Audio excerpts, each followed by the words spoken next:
Gum ഗണപതിയേ യാ ദേവി സർവഭൂതേഷു ലക്ഷ്മീരൂപേണ സംസ്ഥിതാ നമസ്തസ്യേ നമസ്തസ്യേ നമസ്തസ്യേ നമോ നമഃ. നമസ്കാരം. Kannur vision ജ്യോതിഷത്തിലേക്ക് ഏവർക്കും സ്വാഗതം. നമ്മുടെ പുതിയ അധ്യായം ആരംഭിക്കുകയാണ്. ജ്യോതിഷ ഫലങ്ങൾ അറിയേണ്ടവർക്ക് ഇപ്പോൾ വിളിക്കാവുന്നതാണ്.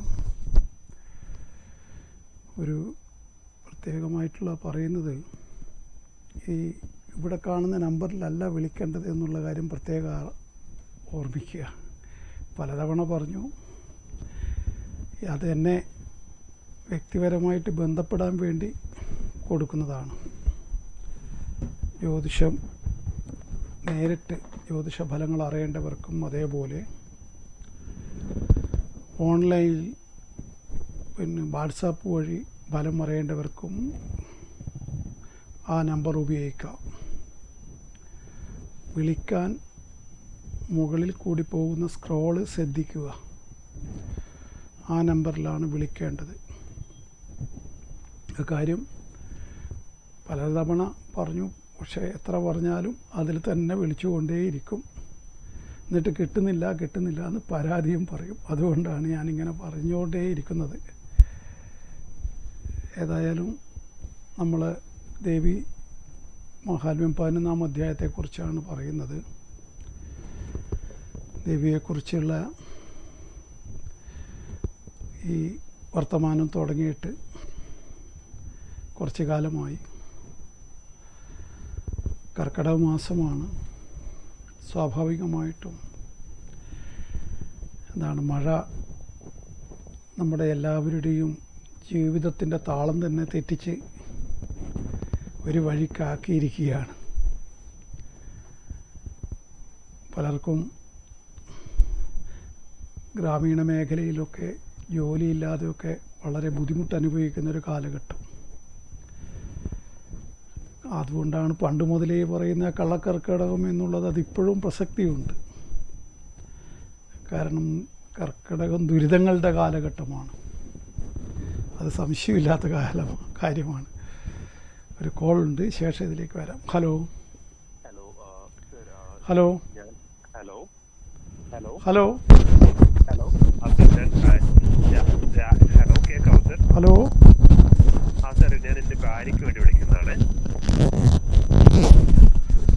കോൾ കട്ടായി. അപ്പോൾ ഞാൻ പറഞ്ഞത്, കർക്കിടകത്തിന് അങ്ങനെ കള്ളക്കർക്കിടകം എന്നൊക്കെ പറയും. അത് ഉള്ളത് തന്നെയാണ് തോന്നുന്നു. കാരണം അതിനിപ്പോഴും ഇപ്പം നോക്കൂ എന്തൊക്കെയാണ് പല സ്ഥലത്തും വെള്ളം കയറിയിട്ടുള്ള ഉപദ്രവം ഒരു ഭാഗത്ത്, മറ്റൊരു ഭാഗത്ത് മണ്ണിടിച്ചൽ കൊണ്ട് ഒരു പാവം ചെറുപ്പക്കാരൻ കഴിഞ്ഞ 6 ദിവസമായിട്ട് കർണാടകത്തിലുള്ള,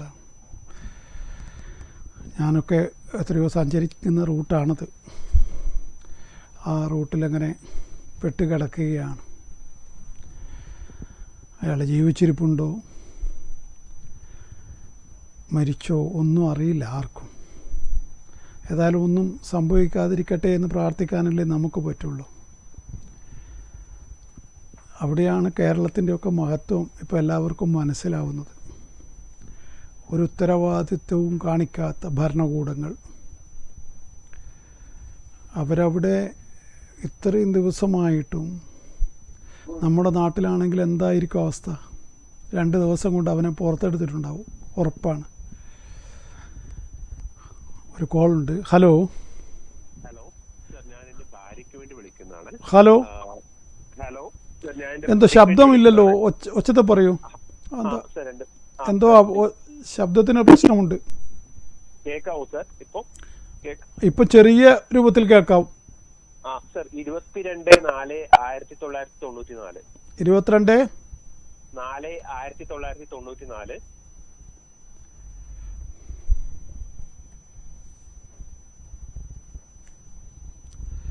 ഹലോ. ഓ, കേൾക്കുന്നുണ്ട്. 22/4/1994. സമയം 11:45. രാവിലെ 11:45. പൂരം നക്ഷത്രം. 11:45 കാലത്ത്. അതെ, കാലത്ത് 11:45. മൂലം നക്ഷത്രം. സർ ആക്ച്വലി ഇവരുടെ ഒരു ഭാര്യയാണ്, അപ്പൊ സന്താന യോഗം എന്ന് എന്താണ്? അല്ല, നക്ഷത്രം പൂരമല്ലേ? അതെ അതെ അതെ അതെ. ശരി ശരി, ഓക്കെ ഓക്കെ. എന്താണ് സന്താന വിഷയം? ആരാണ്? ആണിന്റെ ആണോ പെണ്ണിന്റെ ആണോ? പെണ്ണിന്റെ ആണ് സർ, പെണ്ണിന്റെ ആണ്. നിങ്ങളുടെ ആരാണ്? എന്റെ ഭാര്യയാണ് സർ. ഭാര്യ. അപ്പൊ അതിന് നിങ്ങൾ രണ്ടുപേരുടെയും ജാതകം പരിശോധിക്കുമല്ലേ വേണ്ടത്? അതെ. ഒരാളെ മാത്രമല്ലല്ലോ. അതെ അതെ. ജസ്റ്റ് ഇവിടെ ജാതകപ്രകാരം വ്യാഴത്തിന് കേന്ദ്രാധിപത്യ ദോഷമുള്ള ജാതകമാണ്. അങ്ങനെ വന്നു കഴിഞ്ഞാൽ സന്താന വിഷയത്തിൽ ചെറിയ ദോഷങ്ങൾ ഉണ്ടാവുന്ന, പിന്നെ സന്താനകാരകനായ വ്യാഴം ഈ കേന്ദ്രാധിപത്യ ദോഷത്തോടു കൂടി 5ാം ഭാവത്തിൽ നിൽക്കുന്നു എന്നുള്ളതും മോശമാണ്. അപ്പോൾ അതുകൊണ്ട് തന്നെ സന്താന വിഷയത്തിൽ താമസവും പിന്നെ തടസ്സവും വരും എന്നുള്ളത് വ്യക്തമാണ്. പിന്നെ അതിനെ വളരെ കൃത്യമായിട്ട് പറയണമെങ്കിൽ നിങ്ങൾ രണ്ടുപേരുടെയും ജാതകം ഒരുമിച്ച് പരിശോധിച്ച് വേണ്ട കർമ്മങ്ങൾ വേണമെങ്കിൽ ചെയ്ത് അങ്ങനെയൊക്കെയാണ് അതിൻ്റെ. ഇപ്പോൾ കുറച്ച് അനുകൂലമായ സമയമാണ്. ഈ ചൊവ്വാദശയിൽ വ്യാഴത്തിൻ്റെ അപഹാരം നടക്കുകയാണ്. അപ്പോൾ നിങ്ങൾക്ക് അങ്ങനെ താല്പര്യമുണ്ടെങ്കിൽ എന്നെ ബന്ധപ്പെടാം. എന്നിട്ട് അതിന് രണ്ടുപേരുടെയും ജാതകം കാണണം. അല്ലാതെയുള്ള സമയം എങ്ങനെയാണ് സർ ആക്ച്വലി ഇപ്പോൾ? അല്ലാതെ സമയം എങ്ങനെയാണ് സർ ആക്ച്വലി ഇപ്പോൾ? നിങ്ങൾക്ക് എന്താ പറയുന്നത് കേൾക്കുന്നില്ല. സമയം അല്ലാതെയുള്ള സമയം എങ്ങനെയാണ് സർ ആക്ച്വലി ഇപ്പോൾ? സാധാരണ ഗതിയിലുള്ള നല്ല സമയമാണോ എന്ന് അറിയാൻ വേണ്ടിയിട്ടാണ്. അത് ജാതകപ്രകാരം നിങ്ങളുടെ ഭാര്യയ്ക്ക് അത്ര വലിയ സമയം, മറ്റുള്ള കാര്യത്തിൽ കുഴപ്പമില്ല. നിങ്ങൾ ഈ സന്താന വിഷയം എന്നോട് സംസാരിച്ചതുകൊണ്ടാണ് ഞാൻ അത് പറഞ്ഞത്. മറ്റുള്ള കാര്യത്തിൽ അങ്ങനെ വലിയ പ്രശ്നം കാണുന്നില്ല. ഒരു ജോലി ചെയ്യുന്നുണ്ടോ? ജോലി ചെയ്യുന്നുണ്ട് സർ. അത് ഗവൺമെന്റ് ജോലിയാണോ അതോ? നല്ല പ്രൈവറ്റ് ജോലിയാണ്, വീട്ടിലിരുന്നിട്ടുള്ള ജോലിയാണ് ആക്ച്വലി. അത് പ്രൈവറ്റില്. അത് PSC ഒക്കെ നോക്കുന്നുണ്ടോ? ഇല്ല സർ, ഇല്ല സർ, ഇല്ല. അല്ല, അങ്ങനെയൊക്കെ നോക്കിയെങ്കിൽ നല്ലതായിരുന്നു. കാരണം 10ാം ഭാവത്തിൽ ചൊവ്വ നിൽക്കുന്നത് തൊഴിൽ സംബന്ധമായി നല്ലതാണെന്നാണ്. അത് ഇപ്പം അതിനനുകൂലമായ 2029 വരെ ചൊവ്വയുടെ ദശയുമാണ്. അപ്പോൾ നിങ്ങൾ അതെ, പക്ഷെ ഓരോരുത്തർ അതിനു വേണ്ടി നന്നായി ശ്രമിച്ചു കഴിഞ്ഞാലല്ലേ നടക്കും. അവരുടെ താല്പര്യം പ്രധാനമല്ലേ. അപ്പോൾ ജാതകപ്രകാരം അങ്ങനെ ഒരു കിട്ടാൻ യോഗമൊക്കെ ഉണ്ട്. അത് ഞാൻ പ്രത്യേകം പറയുന്നു. പിന്നെ മറ്റേ കാര്യത്തിൽ നിങ്ങൾ ആദ്യം ചോദിച്ച കാര്യത്തിൽ നിങ്ങൾ നേരിട്ട് ബന്ധപ്പെട്ടാൽ നമുക്കതിനെക്കുറിച്ച് പറയാം. നിങ്ങൾ എവിടെ നിന്നാണ് വിളിക്കുന്നത്? കല്യാശ്ശേരി. ഓക്കെ. അവിടെ നിന്നൊക്കെ 100 കണക്കിന് ആൾ എന്നെ കാണാൻ വരുന്നതാണ്. നിങ്ങൾക്ക് അങ്ങനെ താല്പര്യമുണ്ട്, നിങ്ങൾ എന്നെ വിളിച്ച് ബന്ധപ്പെടും. Okay okay. അപ്പോൾ ഞാൻ പറഞ്ഞത് എന്താണ്, പിന്നെ നമ്മുടെ നാടിൻ്റെ മഹത്വം പല കാര്യങ്ങളിലും, ഇത്തരം കാര്യങ്ങളിൽ പ്രത്യേകിച്ചിട്ടും. കാരണം മനുഷ്യ ജീവിതം മനുഷ്യജന്മം അവൻ്റെ ജീവന് തന്നെയാണല്ലോ ഏറ്റവും പ്രാധാന്യം. അർജുൻ എന്ന് പറയുന്ന പാവം ചെറുപ്പക്കാരൻ ജീവിതം തുടങ്ങി വെച്ചിട്ടേ ഉള്ളൂ. ചെറിയ കുട്ടിയാണ്, കാണുമ്പോൾ തന്നെ സങ്കടമാവുന്നു. ഇതേപോലെ കർക്കിടകത്തിൽ ഇങ്ങനെ ദുരിതങ്ങൾ വർദ്ധിക്കുമെന്നാണ്. അതുകൊണ്ടാണ് ദേവി ആരാധന കൂട്ടണം എന്ന് പറയുന്നത്. മരണവും കർക്കിടകത്തിൽ കൂടുതലായിരിക്കും. യാത്ര പറയുന്നവരുടെ എണ്ണം വളരെ കൂടുതലായിരിക്കും. കുറച്ച് സീനിയേഴ്സൊക്കെ അത് എന്തുകൊണ്ടാണെന്നറിയില്ല, കർക്കിടകത്തിൽ അത് ഞാൻ പണ്ടേ ശ്രദ്ധിച്ചൊരു കാര്യമാണ്. ആള് കാലിയായി പോകുന്നത് ഏറ്റവും കൂടുതലാണ്. അത് പ്രായമുള്ളവരാണ് കൂടുതലായിട്ട് കാലിയാവുക. ഇപ്പോഴത്തെ പുതിയ ട്രെൻഡുണ്ടല്ലോ കുഴഞ്ഞു വീണ് മരിക്കുക എന്നുള്ള, അതല്ല കർക്കിടകത്തിൽ നടക്കുന്നത്. അത് കുറവായിട്ടാണ് കാണുന്നത്. അല്ല, ഇതെല്ലാം ഓരോരോ ശ്രദ്ധിക്കുന്നത് കൊണ്ട് പറയുന്നതാണ്. പക്ഷെ പ്രായമായ ആൾക്കാരാണ് പെട്ടെന്ന് അങ്ങനെ കർക്കിടകത്തിൽ പോകുന്നത് കാണുന്നത്. എന്താണെന്നറിയില്ല, പണ്ട് മുതലേ അങ്ങനെയാണ്. എന്നുവെച്ചിട്ട് പ്രായമായ ആൾ മുഴുവൻ പേടിക്കൊന്നും വേണ്ട, പ്രായമായിപ്പോയി അതുകൊണ്ട് ഞാനും പോകുന്നു വിചാരിച്ച് ടെൻഷൻ അടിക്കണ്ട. അതായുസെത്താതെ ആരും പോവില്ലല്ലോ. അപ്പോൾ അതുകൊണ്ട് ഏതായാലും ഇങ്ങനെ പണ്ടേ കുറേ കൊല്ലമായല്ലോ നമ്മൾ ഈ ഭൂമിയിൽ. അപ്പോൾ നമ്മളെല്ലാം വാച്ച് ചെയ്യുമല്ലോ എന്തൊക്കെയാണ് നാട്ടിൽ നടക്കുന്നത്. ഒരു പല നാട്ടിൽ നിന്നിട്ട് ഇങ്ങനെ ശീലമുണ്ടല്ലോ. ഒരുപാട് ആളുകളായിട്ട് ബന്ധമുണ്ടല്ലോ, അതുകൊണ്ടൊക്കെ ഇങ്ങനെ ചില നിഗമനങ്ങളിലെത്താൻ സാധിക്കും. അപ്പോൾ ഏതായാലും പിന്നെ ഇത് രാമായണ മാസവും കൂടിയാണ്. ഒരു കോൾ ഉണ്ട്. ഹലോ, എന്തോ ഒച്ച ശരിയാവുന്നില്ല, ശബ്ദം എന്തോ ഒരു കുഴപ്പം വന്നിട്ടുണ്ട്, എന്താണെന്ന് അറിയില്ല. ഹലോ, ആ ഇപ്പം കേൾക്കുന്നുണ്ട്. എന്തോ ഒരു പ്രശ്നം വരുന്നു. പറയൂ. മലയാള മാസവും ഡേറ്റ് ആണുള്ളത്. ഓ, മലയാള മാസവും ഡേറ്റും ആണുള്ളത്. എന്താണ് ഇംഗ്ലീഷ് ഡേറ്റ് ഇല്ലേ? ഇല്ല. മലയാളം എന്താണ്? 1131. 1131.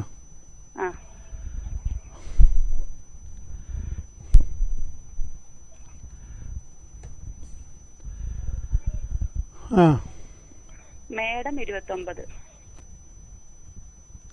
1131 മേടം 29 അല്ലേ? ആരുടേതാണ്? അച്ഛൻ്റെതാണ്.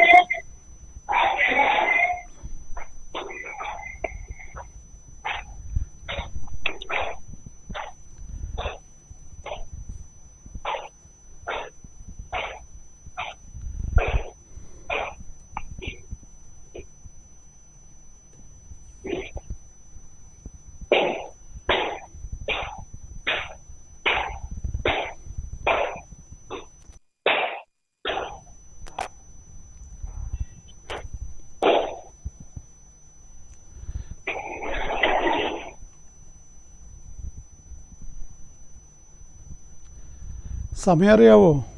10:50. പകലാണോ? വൈകുന്നേരം അസ്തമിച്ചു എന്നാ ഉള്ളത്. അത് ശരിക്കും എഴുതി കാണുന്നുണ്ട്, മനസ്സിലാവുന്നുണ്ട് അല്ലേ? മറ്റേ ഓലയിലുള്ളതാ, അത് മലയാളമേ ഉള്ളൂ.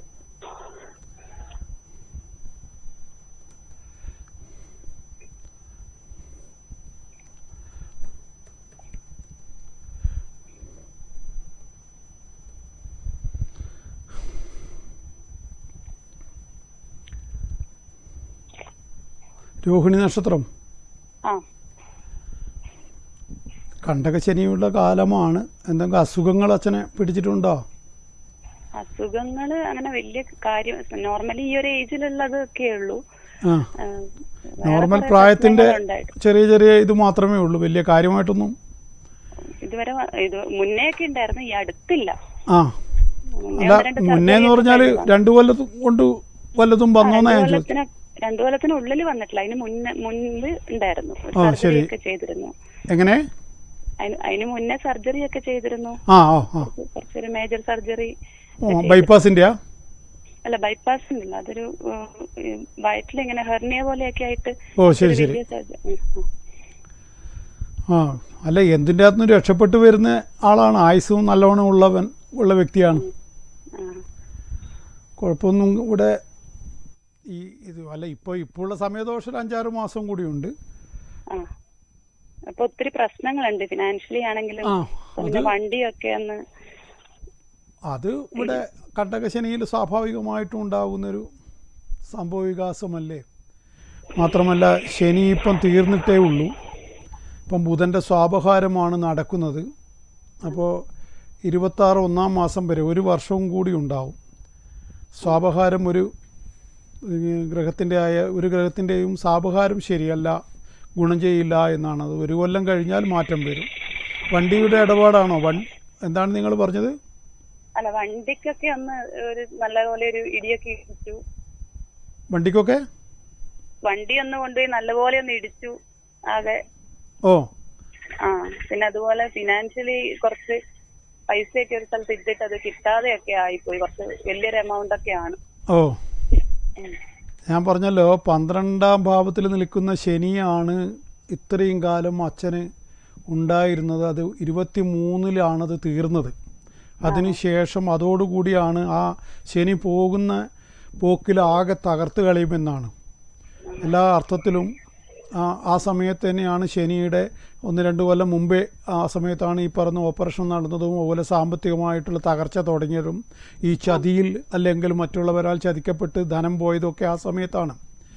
അപ്പോൾ ഇവിടെ 2ാം ഭാവാധിപനായിട്ട് 12ാം ഭാവത്തിൽ നിൽക്കുന്ന വൃശ്ചികൻ രാശിയിൽ നിൽക്കുന്ന ശനി വ്യക്തിയെ വല്ലാതെ അങ്ങോട്ട് എന്താ പറയുക തകർത്ത് കളയുമെന്നാണ് പറയുക. അപ്പോൾ അത് കഴിഞ്ഞു, ആ ശനി കഴിഞ്ഞു. ഇപ്പം നടക്കുന്നത് ബുധനാണ്. ബുധൻ ഇദ്ദേഹത്തെ നന്നാക്കേണ്ടതാണ്, പക്ഷേ അതിന് കുറച്ചുകൂടി സമയം പിടിക്കും. ബുധൻ്റെ സ്വാപഹാരം കഴിഞ്ഞാൽ മാത്രമേ. എന്തെങ്കിലും വഴികളുണ്ടോ? എങ്ങനെ പൈസയൊക്കെ തിരിച്ചു കിട്ടാനുള്ള എന്തെങ്കിലും? അത് പരിഹാരത്തെക്കുറിച്ച് താല്പര്യമുണ്ടെങ്കിൽ നിങ്ങൾ അങ്ങനെ നേരിട്ട് ബന്ധപ്പെടണം. നിങ്ങൾ എവിടുന്നാണ് വിളിക്കുന്നതെന്ന് പറഞ്ഞത്? ഇരിട്ടി. അങ്ങനെ നിങ്ങൾക്ക് താല്പര്യം അച്ഛനോട് ചോദിക്കൂ. താല്പര്യമുണ്ടെങ്കിൽ നേരിട്ട് ബന്ധപ്പെടാം. കുറച്ച് വലിയ എമൗണ്ട് ഉണ്ട്, കുറച്ചൊന്നുമല്ല. വലിയ എമൗണ്ട് ഞാൻ എത്ര ഒരു സി മേലെയുണ്ടോ? അല്ല, അത്രയൊന്നുമില്ല. നമ്മളെ സംബന്ധിച്ച് 10 lakhs എന്നൊക്കെ അതെ അതെ. അത് ഒരുപാട് അവസ്ഥ വെച്ചിട്ട് റെഡിയാണ്. കറക്റ്റാണ് നിങ്ങൾ പറഞ്ഞത്. 10 lakhs ഒക്കെ ഒരു ഇടത്തരക്കാർക്ക് വലിയ പൈസയാവും. റെഡിയാണ്. അപ്പോൾ അങ്ങനെ വരുമ്പം അത് നമുക്ക് എന്താണ് അതിന് ചെയ്യേണ്ടതെന്നൊക്കെ നമുക്ക് ആലോചിക്കാം. നിങ്ങൾ അച്ഛനോട് പറയൂ, എന്നിട്ട് നേരിട്ട് ബന്ധപ്പെടൂ. എന്നിട്ട് നമുക്ക് പറയാം. ഈ നമ്പറിൽ വിളിച്ചാൽ മതി. ഓക്കെ. 9388504419 ഈ നമ്പറിലാണ് എന്നെ ബന്ധപ്പെടേണ്ടത്. Okay okay okay. അപ്പോൾ ഞാൻ പറഞ്ഞത് ഇത്തരത്തിൽ പിന്നെ എന്താ രാമായണം, രാമൻ്റെ അയനം, രാമൻ്റെ യാത്രയെക്കുറിച്ചാണ്. അപ്പോൾ അത് ഇന്നിപ്പം രാമായണത്തിന് പ്രസക്തി വർദ്ധിക്കുന്നൊരു കാലമാണ്. എന്തുകൊണ്ടാണെന്ന് പറഞ്ഞാൽ കഥയിൽ അതിന് അകത്തെഴുതിയിരിക്കുന്ന വാൽമീകി എഴുതിയ കഥയാവട്ടെ, ഇനി അതല്ല പിന്നീട് തുഞ്ചത്താചാര്യൻ സ്വതന്ത്ര പരിഭാഷ നടത്തിയ ആധ്യാത്മരാമായണത്തിലാകട്ടെ, അങ്ങനെ പലതും കഥകളായിട്ട് പലതും കാണും.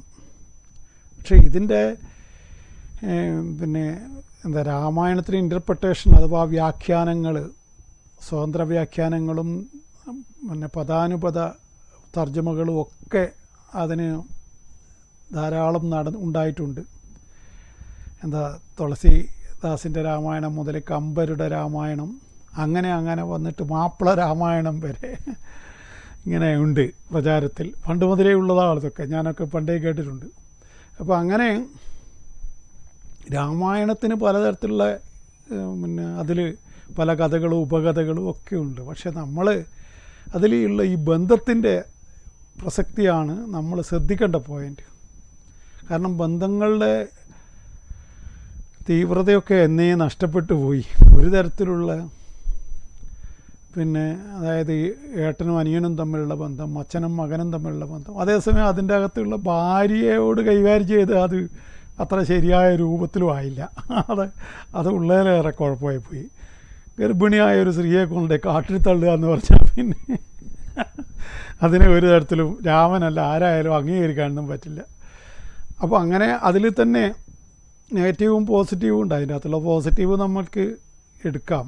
പിന്നെ ഈ ഈശ്വരാരാധന നടത്തേണ്ട രീതികൾ, ദൈവത്തെ ആരാധിക്കേണ്ടത് എങ്ങനെയാണ് എന്നുള്ള കൃത്യമായ ഇത് തുഞ്ചത്താചാര്യൻ അതിൽ പറഞ്ഞു വച്ചിട്ടുണ്ട്. പിന്നെ ഒരു വ്യക്തി അമിതമായ ആഗ്രഹങ്ങൾക്കും മോഹങ്ങൾക്കും വിധേയനായാൽ അയാൾക്ക് വരുന്ന ദുരന്തങ്ങളെക്കുറിച്ചും രാമായണം പറഞ്ഞു വെക്കുന്നുണ്ട്. മോഹങ്ങളെല്ലാം ക്ഷണപ്രഭാചഞ്ചലം വേഗേന നഷ്ടമാമായി സ്വമോർക്ക നീ എന്നൊക്കെയുള്ള വരികളൊക്കെ വളരെയേറെ എന്താണ്. മനുഷ്യർ പക്ഷേ എന്താണ് ഈ പാമ്പിൻ്റെ ആചാര്യൻ അങ്ങനെയാണ് പറയുന്നത്, പാമ്പിൻ്റെ വായിലകപ്പെട്ട തവള ഭക്ഷണത്തിന് തപ്പുന്നത് പോലെയാണ് മനുഷ്യൻ പിന്നെയും എന്താണ് അവന് ചാവുന്ന സമയത്തും അവന് ഈ എന്താണ് അവന് യാഥാർത്ഥ്യങ്ങൾ മനസ്സിലാക്കാൻ കഴിയുന്നില്ല എന്ന് ആചാര്യൻ പറയുന്നു. അതുകൊണ്ട് നമുക്ക് രാമായണത്തിൽ നിന്നും എടുക്കേണ്ട പ്രധാനപ്പെട്ട കാര്യങ്ങൾ പലതും ഉണ്ട്. ഇതേപോലെയുള്ള കാര്യങ്ങൾ, തത്വോപദേശങ്ങളുണ്ട്. അത് നമുക്ക് സ്വീകരിക്കാവുന്നതാണ്. പിന്നെ രാമൻ്റെ കാല് പതിഞ്ഞപ്പോൾ പെട്ടെന്ന് ശബരി എഴുന്നേറ്റു എന്നുള്ള അതൊക്കെ കഥകളായിട്ട് നമുക്ക് കൂട്ടാം. പാറയായി പോയി അവിടെ കിടക്കുന്നുണ്ടായിരുന്നു. അങ്ങനെ പിന്നെ ഈ കെട്ടുകഥകളും പിന്നെ അത്ഭുത കഥകൾ, അതൊക്കെ ഇപ്പോഴത്തെ, പ്രത്യേകിച്ചിട്ട് ഇപ്പോഴത്തെ പുതിയ തലമുറ അത്തരം കഥകളോട് പുറംതിരിഞ്ഞ് നിൽക്കുകയാണ്. യുക്തി ചിന്ത ഇപ്പോൾ കൂടുതലാണ്, അത് വാസ്തവമാണ്. അതുകൊണ്ട് തന്നെ അത്തരത്തിലുള്ള കഥകൾ എല്ലാ മതങ്ങളിൽ നിന്നും ഔട്ടായി വരികയാണ്. അത് യേശുക്രിസ്തുവിൻ്റെ കഥയിലായിക്കോട്ടെ, ഇനി ഖുറാനിലുള്ള പല കാര്യങ്ങളും ആയിക്കോട്ടെ, ഇതിനൊക്കെ യുക്തി കൊണ്ട് ജനങ്ങൾ ചോദ്യം ചെയ്യുന്ന, അതിൻ്റെ വിശ്വാസികൾ തന്നെ ചോദ്യം ചെയ്യുന്ന ഒരു കാലഘട്ടം ഉത്ഭൂതമായിട്ടുണ്ട്. ആ യാഥാർത്ഥ്യത്തെ നമ്മൾ കാണാതിരുന്നുകൂടാ. അതുകൊണ്ട് ആ പഴഞ്ചൻ ഡയലോഗ് തന്നെ ഊന്നി പിടിച്ചുകൊണ്ട് നിൽക്കുന്നവൻ ഇന്നൊരു കാലഹരണപ്പെട്ട വ്യക്തിയായിട്ട് പുതിയ ചെറുപ്പക്കാർ കണ്ടു കളയും. അത് വലിയ പ്രശ്നമാണ്. അതുകൊണ്ട് കാലഹരണപ്പെട്ട എടുക്കാത്ത നാണയമായി മാറാൻ ഞാൻ തയ്യാറല്ല. എനിക്ക് എൻ്റേതായ നിലനിൽപ്പ് നോക്കണമല്ലോ, കാലത്തിൻ്റെ സഞ്ചാരം എങ്ങോട്ടേക്കാണെന്ന് ഞാൻ മനസ്സിലാക്കണമല്ലോ. ഒരു കോളുണ്ട്. ഹലോ ഹലോ ഹലോ, എവിടെ നിന്നാണ് വിളിക്കുന്നത്? ഇത് കൂത്തുപറമ്പ് കൈതേരി. കൂത്തുപറമ്പ് കൈതേരി. പറയൂ, ഡേറ്റ് പറഞ്ഞോളൂ. 1988 മാസം ജൂലൈ 15.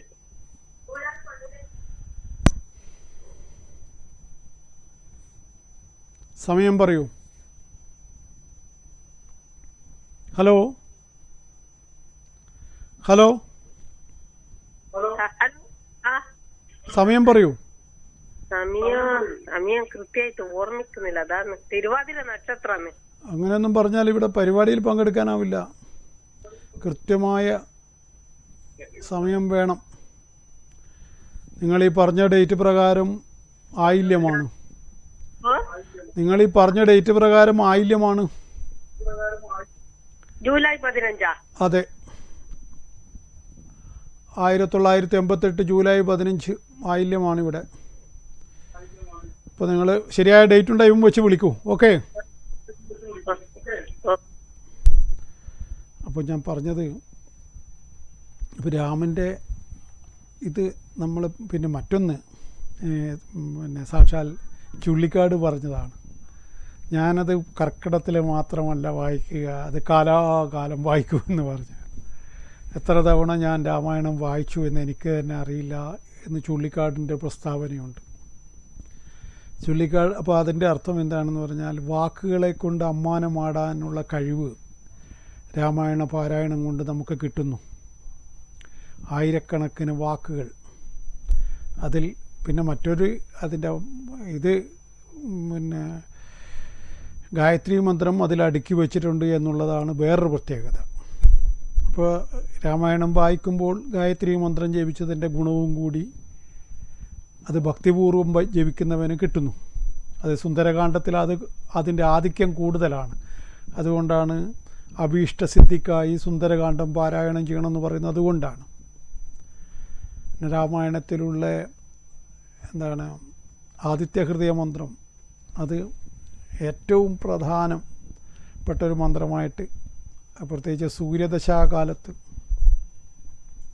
അത് ജപിക്കുന്നതും മറ്റൊക്കെ വളരെയേറെ ഗുണപ്രദമായിട്ട് ഞങ്ങൾ ജ്യോതിഷികൾ പറഞ്ഞു കൊടുക്കുന്ന കാര്യമാണ്.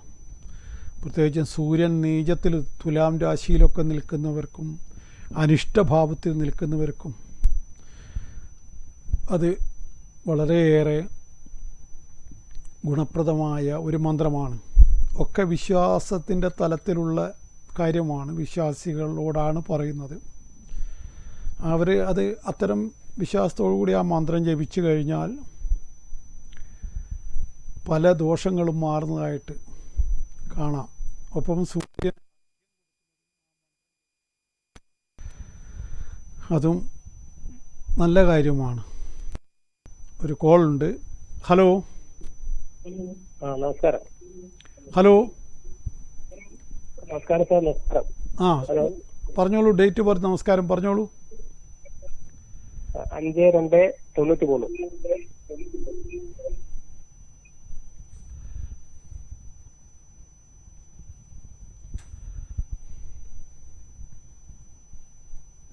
സമയം വൈകുന്നേരം 5:40.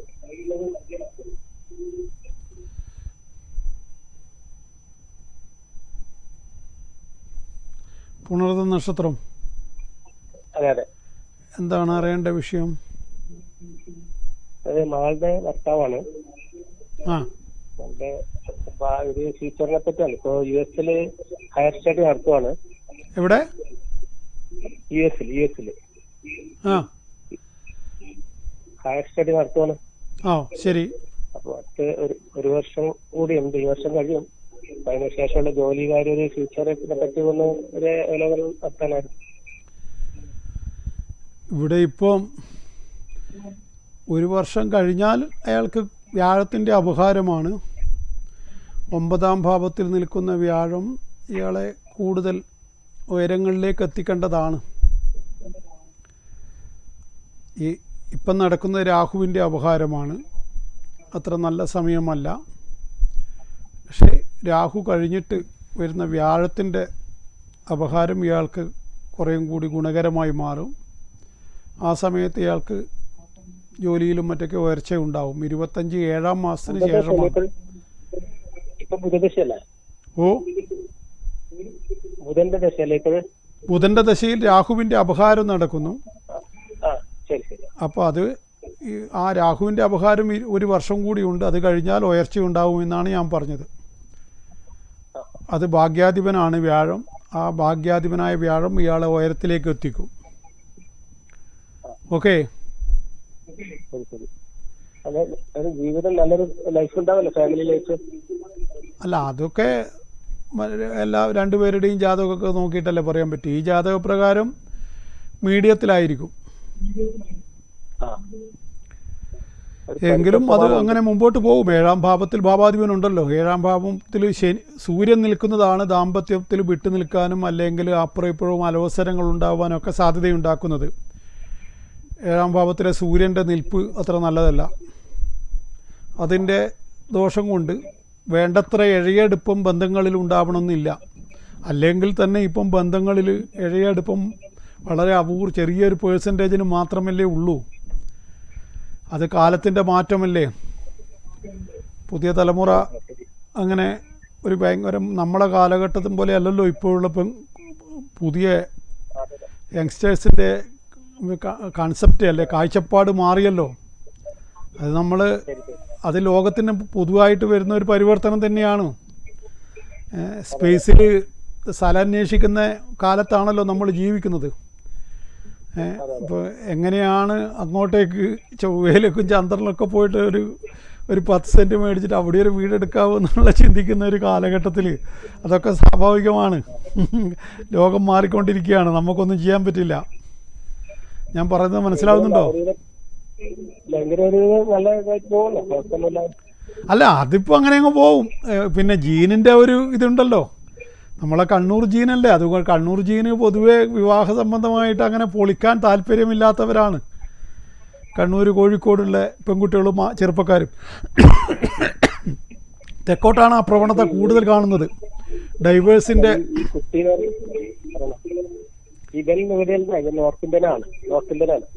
എങ്ങനെ ഈ ആള് ഇവിടെ നോർത്ത് ഇന്ത്യനാണ്. ആ, മലയാളിയല്ല. ഓ ശരി ശരി. ഓ, ഡൽഹിക്കാരനാണ്. ആ ആ ആ ആ ആ അപ്പോൾ പിന്നെ കുറേയും കൂടി നമ്മളെ മലയാളികളാണല്ലോ ഇപ്പം എല്ലാ തരത്തിലുള്ള. നന്നായി വരട്ടെ, അങ്ങനെ പ്രാർത്ഥിക്കാം.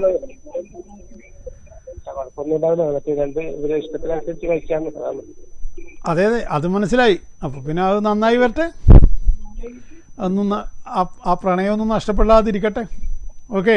കാരണം നമുക്കിപ്പോ ഒരു നല്ലൊരു ജോലി കിട്ടുമല്ലോ. ഇപ്പൊ 32 വയസ്സായല്ലേ, ഇപ്പൊ ജോലിയുടെ യോഗങ്ങളിലുണ്ടല്ലോ അല്ലേ? ഇല്ല, അതിനൊന്നും വലിയ പ്രശ്നമില്ല.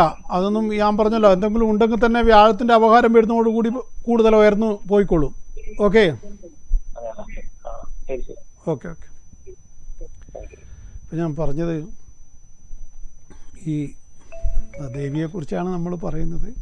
ഇപ്പോൾ ദേവിയുടെ ആരാധനക്കും ഇന്ന് പ്രത്യേകിച്ച് പൗർണമിയാണ്. പൗർണമി ദിവസവും വെള്ളിയാഴ്ചകളിലും മറ്റൊക്കെ കർക്കിടത്തിലുള്ള ദിവസങ്ങളിൽ പിന്നെ ദേവിയെ ആരാധിക്കുന്നത് കൂടുതൽ ഗുണപ്രദമായി പറയുന്നുണ്ട്. ലളിതാസഹസ്രനാമത്തിൻ്റെ പാരായണവും മറ്റൊക്കെ നമുക്ക് വലിയ ഗുണം ചെയ്യുന്ന കാര്യങ്ങളാണ്. ഒപ്പം വീട് വളരെയേറെ ശുദ്ധിയിൽ വെക്കണമെന്ന് ഉള്ളതും കർക്കിടക മാസത്തിൽ പ്രത്യേകം പറയുന്നുണ്ട്. കാരണം വീടും പരിസരവും അതിൻ്റെ സയൻറ്റിഫിക്കായിട്ട് നമുക്കതിനെ കാണാം. കാരണം ഇപ്പം നിപ്പ 2ാമതോ 3ാമതോ 4ാമതോ വന്നിട്ടുണ്ട്. അത് ഇത്തരം രോഗങ്ങളെ ഉറവിടത്തിൽ തന്നെ അടിച്ചമർത്തും. അത് അങ്ങനെയാണല്ലോ കേരളത്തിൻ്റെ രീതി ഇന്ന് വരെ. പക്ഷേ ഒന്ന് പടർന്നു പിടിച്ചു കഴിഞ്ഞാൽ ഒരു രക്ഷയില്ലാത്ത സാധനമാണത്. അതിനൊരു പ്രത്യേകതയുണ്ട് ആ രോഗത്തിന്. ഇന്ന് വരെ വന്നിട്ടൊക്കെ അമർത്തിയിട്ടുണ്ട്. പിന്നെ അതേപോലെ നമുക്ക് മറ്റേ കോവിഡിനെ കൈകാര്യം ചെയ്യാൻ പറ്റിയിട്ടില്ല. പിന്നെ കോവിഡ് കഴിഞ്ഞ പ്രാവശ്യം പറഞ്ഞതുപോലെ ഒരു പ്രത്യേക രോഗമാണല്ലോ. അതിപ്പോൾ ബൈഡന് പിന്നെയും വന്നിട്ടുണ്ടെന്ന് പറഞ്ഞു, അമേരിക്കൻ പ്രസിഡൻറ്റിന്. എല്ലാത്തിൻ്റെയും ആശാനായിട്ട് പറയുന്നത് അമേരിക്കയാണ്. അയാൾക്കിത് 3 പ്രാവശ്യം വന്നു പോലും. അയാൾ പക്ഷേ കിളവനാണെങ്കിലും ഒന്നും പറ്റുന്നുമില്ല. എന്തോ അയാൾക്ക് അതിനുള്ള പ്രതിരോധ ശേഷിയോ അല്ലെങ്കിൽ ചികിത്സയോ കിട്ടുന്നുണ്ടാവാം. ഇവിടെ ചെറുപ്പക്കാർ പോലും കോവിഡ് എന്ന് പറഞ്ഞിട്ട് തട്ടിപ്പോയതും അങ്ങനെ ഇങ്ങനെയൊക്കെ നമുക്ക് ഓർമ്മയുണ്ടല്ലോ. പല പല സംഭവങ്ങളും നടന്നിട്ടാണല്ലോ നമ്മളിപ്പോൾ ഇവിടെ എത്തി നിൽക്കുന്നത്. 2 പ്രളയം, ഒരു നിപ്പ, കോവിഡിൻ്റെ ഒരു കളി, അതെല്ലാം കഴിഞ്ഞു. ഇപ്പം 2ാമതും 5ാമതും നിപ്പ വന്നിട്ടുണ്ട്. ഇപ്പോൾ അതുകൊണ്ട് തന്നെ ഈ പഴവർഗ്ഗങ്ങൾ കഴിക്കുന്നത്, തൽക്കാലം കള്ള് കുടിക്കുന്നതും, കള്ളിൻ്റെ അകത്ത് കടവാവലും കള്ളും തമ്മിൽ ചെറിയ ബന്ധമുണ്ട്. അതുകൊണ്ട് കള്ള് ചെത്തുന്നവർക്കാണ് ഇതിൻ്റെ മലപ്പുറത്താണ് ഇപ്പോൾ ഉള്ളത്. ഇവിടെയൊന്നും ഇല്ല. അതുകൊണ്ട് ഇപ്പോൾ ഇവിടെ വലിയ പ്രശ്നമില്ല. എങ്കിലും പറയാം, ഇത്തരം സാഹചര്യങ്ങളിൽ പക്ഷികൾ കടിച്ച പഴങ്ങളൊന്നും കഴിക്കാതിരിക്കുന്നത് തന്നെയാണ് നല്ലത്. കാരണം എന്താണ് സംഭവിക്കുക എന്ന് പറയാൻ പറ്റില്ലല്ലോ. ഇപ്പോൾ ഒരുതരം നമ്മളെ കുട്ടിക്കാലത്തൊന്നും കേൾക്കാതെ ഒരുതരം വിചിത്രമായ രോഗങ്ങളൊക്കെ അല്ലേ നമ്മൾ സ്ഥിരം കേട്ടുകൊണ്ടിരിക്കുന്നത്. അപ്പോൾ ആ രോഗങ്ങളൊക്കെ വന്നു കഴിഞ്ഞാൽ ഒന്ന് പടർന്ന് പിടിച്ചാൽ കൈവിട്ടു പോകില്ലേ കാര്യങ്ങൾ. അപ്പോൾ അതുകൊണ്ട് പിന്നെ ഈ പറയുന്ന പണ്ടേ നമ്മൾ ആചാര്യന്മാർ പറഞ്ഞു വെച്ച അതും കാര്യമല്ലേ. കാരണം വീടും പരിസരവും ശുദ്ധീകരിച്ച് വെക്കാൻ പറയുന്നുണ്ടല്ലോ. അപ്പോൾ കൊതുക് ഇപ്പോഴത്തെ ആധുനിക ഡോക്ടർമാരും പറയുന്ന മോഡേൺ സയൻസും പറയുന്നത് അത് തന്നെയല്ലേ. നിങ്ങൾ വീട്ടിൻ്റെ അടുത്തുള്ള മുഴുവൻ ചിരട്ടയും ഒക്കെ ഉണ്ടെങ്കിൽ കമത്തി വെക്കണം. വെള്ളം കെട്ടി നിൽക്കാനുള്ള, കൊതുക് മുട്ടയിടാനുള്ള ഒരു സാഹചര്യവും സൃഷ്ടിക്കരുത് എന്നൊക്കെ ആശാ വർക്കേഴ്സ് വന്നിട്ട് നമ്മൾക്ക് വീടുകളിൽ ഉപദേശം തരുന്നില്ലേ. സംഭവം എന്താണ്? അത് തന്നെയല്ലേ നമ്മളും കർക്കിടകം തുടങ്ങുമ്പം വീടൊക്കെ വൃത്തിയാക്കി വെച്ച്, പരിസരങ്ങൾ മുഴുവൻ വൃത്തിയാക്കി വെച്ച്, ചപ്പ് ചവറുകളൊക്കെ അടിച്ചു കൂട്ടിയൊക്കെ ശരിയാക്കണമെന്നൊക്കെ പറയുന്നതിൻ്റെ പിന്നിൽ ഈ സയൻറ്റിഫിക്കായ ഒരു കൺസെപ്റ്റ് ഉണ്ടല്ലോ. അപ്പോൾ അത് തന്നെയാണ് പുതിയ ശാസ്ത്രജ്ഞന്മാരും അത് നമ്മളെ ഉപദേശിക്കുന്നുണ്ടല്ലോ. ഇങ്ങനെ വെള്ളമൊന്നും കെട്ടി കിടത്തല്ലേ, അവിടെ മുട്ടയിട്ട് പെരുകും കൊതുക്. അതിൽ പലതരത്തിലുള്ള ഡെങ്കി കൊതുകുകളൊക്കെ ഉണ്ട്. അപ്പോൾ അത് നമ്മൾ മനസ്സിലാക്കിയാലും പണ്ടത്തെ പോലെ അല്ലല്ലോ. ഡെങ്കിപ്പനി, തക്കാളിപ്പനി, എന്താണ് പറയുക, ചിക്കൻ ഗുനിയ, നല്ല നല്ല പേരാണ്. ചിക്കൻ, തക്കാളി, ഭയങ്കര. അതിൽ ഒരു വൃത്തികെട്ട പേര് എലിപ്പനിയേ ഉള്ളൂ. അതുകൊണ്ട് എലിപ്പനിയ പിടിച്ചിട്ട് മരിച്ചവൻ്റെ മക്കൾ പറയൂലേ എലിപ്പനിയ. എന്നോട് നാട്ടിൽ പോയപ്പോൾ ഒരാൾ പറഞ്ഞതാണ്, എലിപ്പനി പിടിച്ചിട്ടാണ് മരിച്ചത്. പക്ഷെ മോനോട് ചോദിച്ചാൽ അച്ഛൻ ഡെങ്കി വന്നിട്ടാണ് മരിച്ചതെന്നാണ് പറയാൻ. എനിക്ക് ചിരി വന്നു പോയി. ഞാൻ പറഞ്ഞു അതെന്താ മോശമല്ലേ ഇന്തുവേട്ടാ, എലിപ്പനി എന്താ ചെയ്യുക. സൈക്കിള് അടിച്ച് മരിച്ചു പോയ ഗോപാലൻ നായർ ഒരു കഥ പണ്ട് വായിച്ചത് ഓർമ്മിക്കുന്നു. അത് പറയാം മക്കൾക്ക് ഭയങ്കര നാണക്കേട്. കാരണം അച്ഛൻ തീവണ്ടി അടിച്ചിട്ടോ ബസ് തട്ടിയിട്ടോ മരിച്ചാൽ കുഴപ്പമില്ല, ഇത് സൈക്കിൾ അടിച്ചിട്ടാണ് മരിച്ചു പോയേ ആ ഗോപാലൻ നായർ. അപ്പോൾ അത് 4 മക്കളും പറയില്ല അച്ഛൻ എങ്ങനെയാണ് മരിച്ചതെന്ന് ചോദിച്ചാൽ മക്കൾ ഉരുണ്ട് കളിക്കും. VKNൻ്റെ കഥയാണെന്ന് തോന്നുന്നു. അത്ര ഹാസ്യം പറയാൻ VKN ആണല്ലോ അന്നത്തെ കാലത്ത് ഭയങ്കരൻ. VKNൻ്റെ കഥയാണെന്ന് എൻ്റെ ഓർമ്മ. അപ്പോൾ സൈക്കിൾ അടിച്ച് മരിച്ച ഗോപാലൻ നായർ, ആ കഥയുടെ പേര് തന്നെ. അപ്പോൾ എന്ന് പറഞ്ഞ പോലെ എലിപ്പനി പിടിച്ചാൽ പുറത്താരോടും പറയില്ല എന്ന് പറയുന്ന അങ്ങനെ രോഗത്തിനും ഗ്രേഡ് ഉണ്ടല്ലോ. എന്താ ചെയ്യാ. ഒരു ഹലോ, എവിടെ നിന്നാണ് വിളിക്കുന്നത്? ഇരിക്കൂറാണ്. ഇരിക്കൂർ, പറയൂ, ഡേറ്റ് പറയൂ. 25/5/90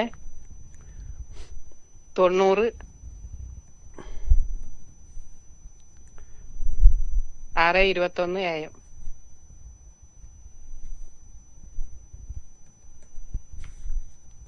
ഹലോ ഹലോ, ഞാൻ ഇവിടെ തന്നെ ഉണ്ട്, കാണുന്നില്ലേ? ആ 6:21 6:21 വൈകിട്ടാണോ? രാവിലെ. ഓക്കെ. ആരുടേതാണ്? മോന്റെ ആണ്. എന്താണ് മോൻ്റെ അറിയേണ്ട വിഷയം? മോന്റെ ഇങ്ങനെ ജോലിയെല്ലാം ആയി, ഇപ്പൊ കല്യാണത്തിന് നോക്കുന്നു. ഒന്നും ശരിയാവും. കല്യാണത്തിന് നോക്കുന്നത് ശരിയാവുന്നില്ല എന്ന് പറയുന്നത് ഇവിടെ അറിയാലോ, ജാതകം ശുദ്ധജാതകക്കാരനാണ്. അത് അങ്ങനെയുള്ളവർക്ക് കല്യാണം വൈകുമെന്നുള്ളൊരു ബലമുണ്ട്. ഒപ്പം ശുക്രന് മറവുള്ള ജാതകമാണ്, വ്യാഴത്തിന് അഷ്ടമാധിപത്യ ദോഷമാണ്, കുറച്ച് കൂടുതൽ ദോഷങ്ങളുള്ള ജാതകമാണ്. ഈ വിവാഹ സംബന്ധമായിട്ട്, ജോലി സംബന്ധമായിട്ട് എനിക്ക് തോന്നുന്നു നല്ല ജോലി തന്നെയാണെന്നാണ് ഇവിടെ കാണുന്നത്. 10ാം ഭാവാധിപനൊക്കെ നല്ല ബലമുണ്ട്. അങ്ങനെ തന്നെയല്ലേ? അതെ ജോലി മോശം. ഇപ്പം ഒരു അമേരിക്കൻ കമ്പനിയിലാണ് സോഫ്റ്റ്വെയർ ആയിട്ട്. ജോലി സംബന്ധമായിട്ട് അത് 10ാം ഭാവാധിപൻ 9 ബലവാനായിട്ട് നിൽക്കുന്നു. അത് വലിയ രാജയോഗം കൊടുക്കുന്ന ശനിയാണ്. ആ ശനിയാണ് 10ാം ഭാവാധിപൻ. അപ്പോൾ അതുകൊണ്ട് തന്നെ അവനും പൂർണ്ണ ബലത്തോടു കൂടി നിൽക്കുന്നത് കൊണ്ട് തന്നെ വർഗോത്തമമാണ് ശനിക്ക്. അപ്പോൾ പൂർണ്ണ ബലമായി. അപ്പോൾ അതുകൊണ്ട് തന്നെ തൊഴിൽ സംബന്ധമായിട്ട് വലിയ ഉയർച്ചയുണ്ടാവും. പക്ഷേ ഇയാൾക്ക് എപ്പോഴും ടെൻഷനും ഉണ്ടാവും. ജോലി സംബന്ധമായിട്ടും ഉണ്ടാവും, മറ്റു കാര്യങ്ങളിലും ഉണ്ടാവും. പിന്നെ ഈ പറഞ്ഞ കാര്യത്തിന് ദോഷങ്ങൾക്ക് പരിഹാരം ചെയ്യണം. ആ പരിഹാരം ചെയ്താൽ മാത്രമേ കല്യാണം നടക്കുള്ളൂ. എൻ്റെ ഓർമ്മ ശരിയാണെങ്കിൽ നിങ്ങൾ ഒരു തവണ എന്നെ വിളിച്ചിട്ടുണ്ട്, അന്ന് ഞാനിങ്ങനെ പറഞ്ഞിട്ടുമുണ്ട്. അതനുസരിച്ചിട്ടും ഇല്ല. പിന്നെ ഇങ്ങനെ പിന്നെയും വിളിക്കുക. എന്തിലാൽ എന്തെങ്കിലും കാണാതെ പറയുമോ? എന്തിലാലിന് നിങ്ങളെ എന്തെങ്കിലും ചില്ലറ കിട്ടിയിട്ട് വേണോ ജീവിക്കാൻ?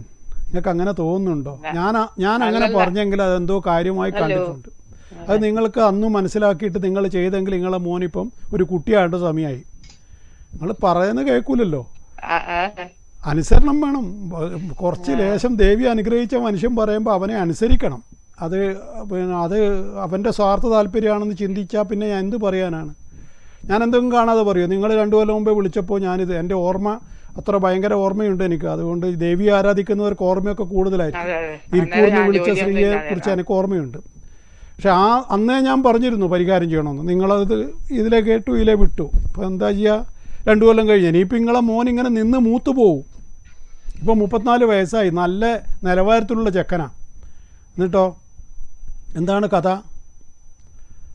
എന്താണ്? അപ്പോൾ ഇങ്ങനെ അങ്ങ് നിന്ന് മൂത്ത് പോയി കഴിഞ്ഞാൽ പണ്ടാരോ പറഞ്ഞ പോലെ, മമ്മൂട്ടി അതൊരു പിക്ചറിൽ പറഞ്ഞ പോലെ, ഞാനിങ്ങനെ നിന്ന് മൂത്ത് പോകത്തേ ഉള്ളൂ എന്ന് പറഞ്ഞ പോലെ, തോപ്പിൽ ജോപ്പൻ എന്നുള്ള പിക്ചറിൽ മമ്മൂട്ടിൻ്റെ ഡയലോഗാണ്. ഞാൻ നിന്ന് മൂത്ത് പോവുകയുള്ളൂ. അവൾ നിന്ന് മൂത്ത് പോവുകയാണ് നിങ്ങളുടെ മകൻ. അപ്പോൾ അതുകൊണ്ട് പിന്നെ മാത്രമല്ല, ഈ വൈകാരിക അടുപ്പം കിട്ടാൻ എത്രയും വേഗത്തിൽ ചെറുപ്പത്തിൽ കല്യാണം കഴിക്കുന്നവർക്കാണ് വൈകാരിക അടുപ്പം കിട്ടുന്നത്. വൈകാരിക അടുപ്പം ഇല്ലായ്മയാണ് ഇപ്പോഴത്തെ മുഴുവൻ ഡൈവേഴ്സിൻ്റെയും വേർപിരിയലിൻ്റെയും മുഖ്യ കാരണം. അപ്പോൾ വൈകാരിക അടുപ്പം ചെറിയ പ്രായത്തിലുള്ള കുട്ടികളുമായിട്ടുള്ള ഇതാണ്. യുവതികളും കല്യാണം കഴിച്ചാലാണ് വൈകാരിക അടുപ്പം കിട്ടുക. പ്രായം എത്തിക്കഴിയുമ്പോഴും അതിനുള്ള സാധ്യത കുറഞ്ഞു വരും. പിന്നെ കുട്ടിക്കാലത്തേ ഉള്ള അടുപ്പം അത് മരിക്കുന്നവരെ ഉണ്ടാവും. ഇപ്പം ഞാൻ 20 വയസ്സുള്ള ശാരദയെ 28 വയസ്സുള്ള ഞാൻ അന്നേ ഇതായത് ആ അടുപ്പം ഇപ്പോഴും ഉണ്ട്. അത് പക്ഷേ അത് അങ്ങനെ നിൽക്കാൻ അത് കുട്ടിപ്രായത്തിൽ തുടങ്ങിപ്പോയത് കൊണ്ടാണ്. പിന്നെ 40-കാരിയായ ശാരദയെ 50-കാരനായ ഇന്ദുലാൽ കല്യാണം കഴിച്ചെങ്കിൽ അതങ്ങനെ ശരിയാവില്ലായിരുന്നു. അതാണ് ഞാൻ പറയുന്നത്. അതുകൊണ്ട് ചെറുപ്പത്തിൽ തന്നെ നേരത്തോടെ നോക്കണം. ഇതൊക്കെ ഇപ്പം തന്നെ മൂത്തു. നിങ്ങൾ അതിനെക്കുറിച്ച് മാന്യമായിട്ട് ആലോചിച്ചിട്ട് എന്നെ വിളിക്കൂ, താല്പര്യമുണ്ടെങ്കിൽ. ഇനി ഈ വിഷയത്തിൽ എന്നോട് സംസാരിക്കരുത്. സമയമൊന്നും ഇവിടെ പറഞ്ഞിട്ട് കാര്യമില്ല. വ്യാഴത്തിൽ ബുധന്റെ അപകാരമാണ്, സൂപ്പർ ടൈമാണ്. നിങ്ങൾ മകനോട് സംസാരിച്ചിട്ട് എന്നോട് വിളിക്കൂ. ഇനി എന്നെ ഈ വിഷയത്തിൽ വിളിക്കാനും പാടില്ല. പരിഹാരം ചെയ്യുന്നുണ്ട് ചെയ്തുകൊള്ളുക. അതെന്റെ കൽപ്പനയാണ്. ആ എൻ്റെ കൽപ്പനയൊന്നും ലംഘിക്കാൻ നിങ്ങളായിട്ടില്ല.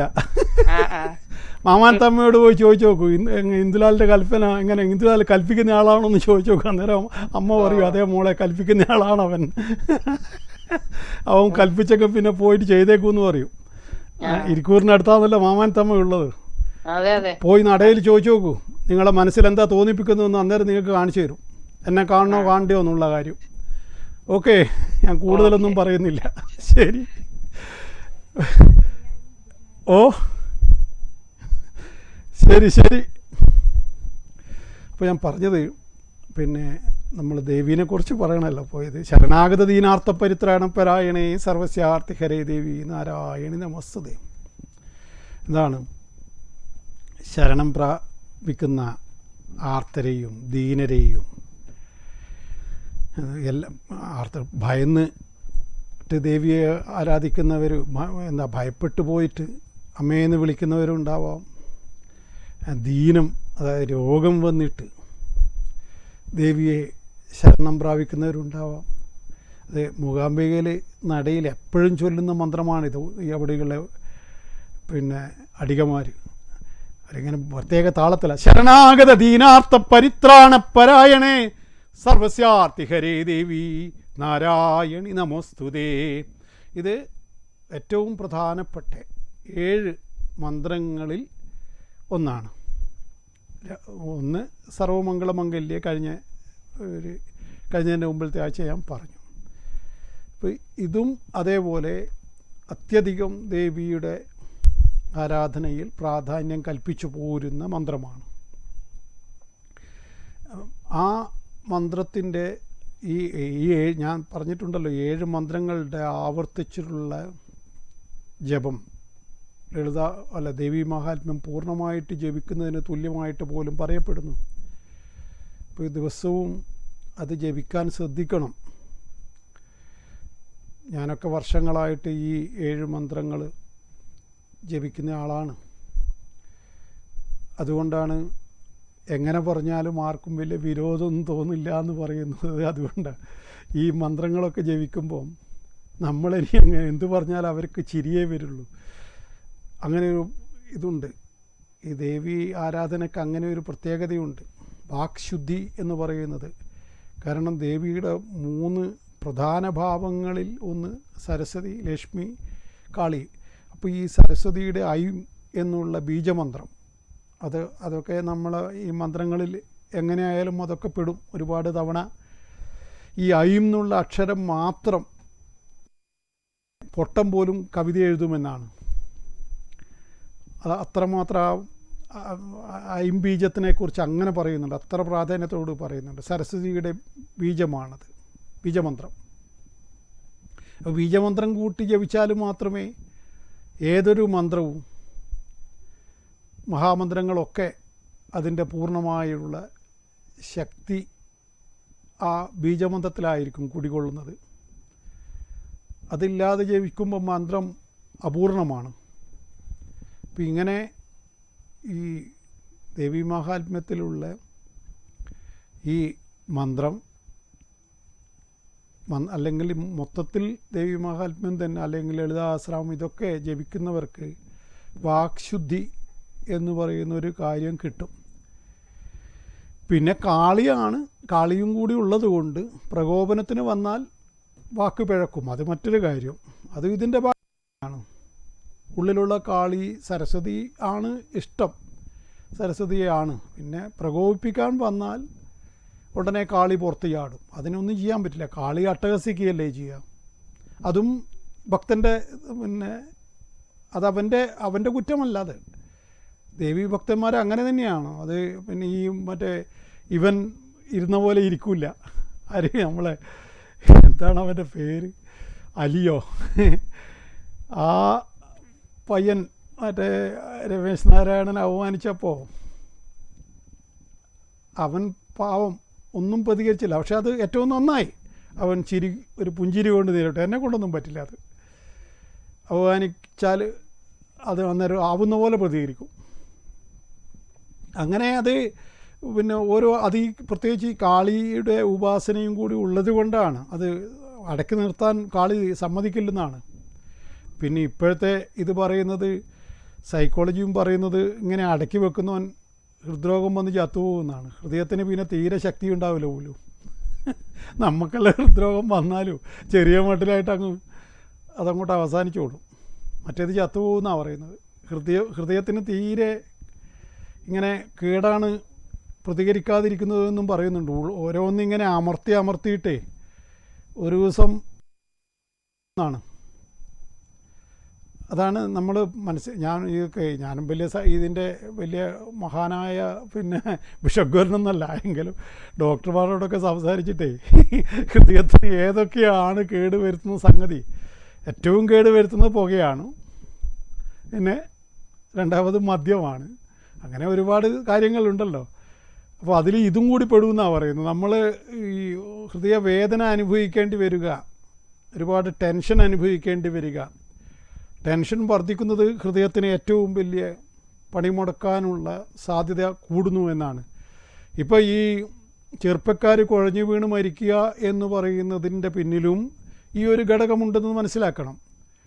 അതായത് ജോലി സംബന്ധമായ പ്രഷർ താങ്ങാൻ പറ്റുന്നില്ല, ടാർഗറ്റ് കൊടുക്കുകയാണ് കമ്പനി. ഈ ടാർഗറ്റ് പൂർത്തീകരിക്കാൻ വേണ്ടി ചിലപ്പോൾ ബിസിനസ്സിലും മറ്റൊക്കെ ഉള്ള ആൾക്കാർ, സെയിൽസിലും മറ്റൊക്കെ ഉള്ള ഒരുത്തനാണെങ്കിൽ ഇതിനിടെ ഒരു ചെറുപ്പക്കാരൻ ദുബായിൽ നിന്ന് വിളിച്ച് കരയുകയാണ്. എന്തുകൊണ്ടാണ് ഈ ടാർഗറ്റ് എനിക്ക് തികക്കാനാവുന്നില്ല, ഒരേ കരച്ചിലാണ്. ഞാൻ സമാധാനിപ്പിച്ച് മടുത്തു അവനെ. ഞാൻ പറഞ്ഞു എങ്ങനെയെങ്കിലും ജോലി രാജിവെക്കല്ല, അതൊക്കെ പിന്നെ സ്വാഭാവികമായാണ് ജോലിയിൽ. അപ്പം വൈകുന്നേരം ജപിക്കാനുള്ള ചെറിയ മന്ത്രങ്ങളൊക്കെ പറഞ്ഞു കൊടുത്തു ഇവൻ്റെ കരച്ചിൽ കണ്ടിട്ട്. പണ്ടേ എന്നെ കാണാൻ വരുന്ന പയ്യനാണ്. അപ്പോൾ ഈ എന്താണ് മനുഷ്യർക്ക് തൊഴിൽ സംബന്ധമായ സമ്മർദ്ദം അത് വലിയ ഘടകമാണ്. അപ്പോൾ അതും ഹൃദയത്തിന് ഏറ്റവും വലിയ ദോഷമുണ്ടാക്കും. ഇത് പിന്നെ വെറും കൊഴുപ്പ് കൊണ്ട് മാത്രമൊന്നുമല്ല ഹാർട്ട് അറ്റാക്ക് വരുന്നതും ആൾ വടിയായി പോകുന്നതൊക്കെ, ഇങ്ങനെ ഒരുപാട് കാര്യങ്ങളുണ്ട് അതിൻ്റെ അകത്ത്. അപ്പോൾ ഏതായാലും പിന്നെ ഈ ദേവി ആരാധനയിൽ ഇതിനൊക്കെ ഒരു സമാധാനം കിട്ടുമെന്നാണ്. ശരണാഗത ദീനാർത്ഥപരിത്രാണപരായണേ സർവസ്യാർത്ഥി ഹരേ ദേവി നാരായണി നമോസ്തുതേ. ആ അമ്മേ നിനക്ക് ഞാനിതാ നിന്നെ ശരണം പ്രാപിച്ചിരിക്കുന്നു എന്ന വിചാരത്തോടു കൂടി, പൂർണ്ണമായ ശരണാഗതിയോടുകൂടി നീങ്ങുന്നവർക്കാണ് അതിൻ്റെ പൂർണ്ണ ഫലങ്ങൾ കിട്ടുക എന്നും കൂടി പറഞ്ഞുകൊണ്ട് ഇന്നത്തെ നമ്മുടെ പ്രോഗ്രാം ഇവിടെ തീരുകയാണ്. ജ്യോതിഷ സംബന്ധമായ ഫലങ്ങൾ അറിയേണ്ടവർക്കും അതേപോലെ പിന്നെ പരിഹാരങ്ങൾ ചെയ്യേണ്ടവർക്കും എന്നെ നേരിട്ട് ബന്ധപ്പെടാവുന്നതാണ്. പരിഹാരങ്ങൾ അതേപോലെ ഫലമറിയാൻ ഓൺലൈനിൽ ബന്ധപ്പെട്ടിട്ട് അങ്ങനെയും നിങ്ങൾക്ക് സാധിക്കുന്നതാണ്. അതൊക്കെ നിങ്ങളുടെ തീരുമാനമാണ്. താല്പര്യമുള്ളവർക്ക് വരാം. നേരത്തെ ഞാനൊരു സ്ത്രീയോട് പറയുന്നത് നിങ്ങൾ ശ്രദ്ധിച്ച് കാണുമല്ലോ, 2 കൊല്ലം മുമ്പേ ഞാൻ പറഞ്ഞതാണ്. അവരെടുത്ത് ഇഷ്ടം പോലെ കാശുമുണ്ട്, പക്ഷെ അവരത് കേട്ടില്ല. 2 കൊല്ലം കഴിഞ്ഞിട്ട് വീണ്ടും സങ്കടത്തോടെ വിളിക്കുന്ന കണ്ടില്ലേ.